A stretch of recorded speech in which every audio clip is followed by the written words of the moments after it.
Alright, so for this basic lesson, we're going to be talking about rosin. It's a substance that you have to put on your bow in order for you to play your instrument with the best sound possible. You can think of rosin for the bow as what chalk is for gymnasts. You probably have seen gymnasts put the white powder on their hands before they do all their acrobatic stunts. That's to help give them a good grip with their hands, and that's exactly what rosin is going to do for a bow. It's going to help give the horsehair on the bow the best grip on the string for the best sound you can get.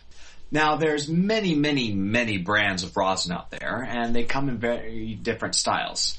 Sometimes they come in square boxes like this in a little wooden cradle that holds the rosin in place. And sometimes they can even come in round cakes like this, little protective case there. Sometimes different colors also. Now, there are some rosins that will do the job better than others, but almost all rosins will get the job done for what you're trying to accomplish here. Now, maybe if we take a look at this camera here, pretty much it's this little resin substance, and what we're going to do is we're going to take our bow and just take this substance and just rub it on the hair there. Now, people may have different opinions on how to put rosin on the bow. Here's my process. First, make sure your bow's tightened, and then you're just going to take the rosin, hold it in the palm of your hand like that. Put the bow close to the frog, firmly holding the hair onto the rosin.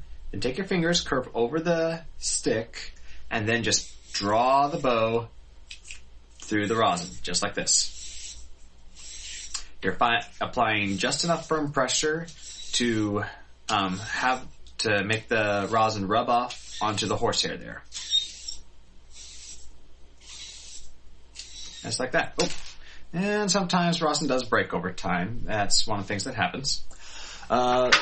Now, sometimes, depending on your bow, it may be necessary to do a little extra step in order to get the rosin on. So sometimes you may need to just scratch the surface of the rosin, kind of like what I'm doing here to this round cake here. And that just gets enough of the powder on there so that you can then have something to rub your bow against. And it kind of will help scratch more rosin off of the cake and put it onto your bow. Pretty simple. Now, how often you need to rosin, that honestly depends on how long you're practicing and how many days a week you're practicing.